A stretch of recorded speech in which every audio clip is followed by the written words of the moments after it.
travailler dans la spiritualité ou dans tout ce qui est ésotérique ou le monde subtil, dans les soins énergétiques, ne fait pas de vous quelqu'un de supérieur, et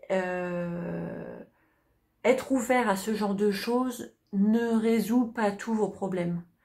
Je rencontre énormément de personnes dans ma clientèle qui se sentent bloquées dans leur travail de thérapeute au sens très large du terme, et qui à un moment me disent ben voilà, je ne sais plus qu'à faire, et en fait en les faisant parler, je me rends compte qu'il y a eu un avant cette vie-là pour eux, et que c'était en fait de découvrir tout ce monde de la spiritualité, des énergies, de la géobiologie, enfin toutes ces choses-là.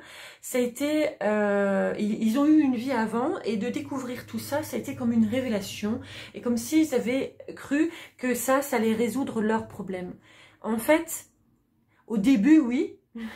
C'est comme quand on rencontre un nouveau partenaire ou une nouvelle partenaire, et que tout d'un coup, ça y est, c'est magique, tout va bien dans notre vie. Et puis à un moment, passé ce cap-là, eh bien, les problèmes reviennent au galop. Et là, en fait, je pense à une cliente en particulier. En fait, au fur et à mesure que je la faisais parler, j'ai pu comprendre et observer que finalement, rien n'avait changé dans son processus de fonctionnement. Au niveau de sa structure énergétique était très figée, malgré le milieu dans lequel elle baignait, et ce qu'on aurait pu croire, voilà, même si c'est des clichés, hein, mais bon, voilà. Et que en fait, sa structure n'avait finalement jamais bougé. Elle avait juste été décorée ou peinte d'une autre manière.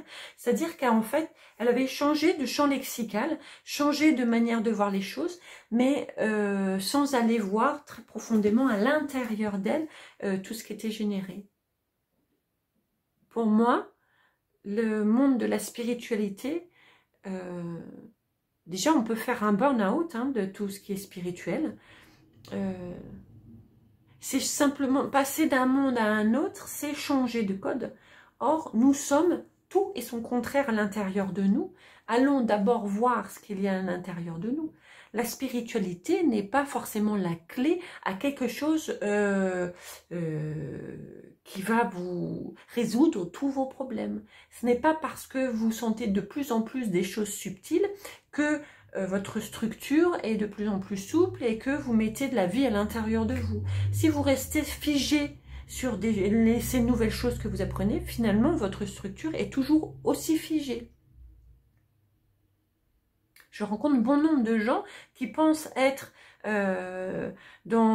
protégés par tout ça, tout en protégés par...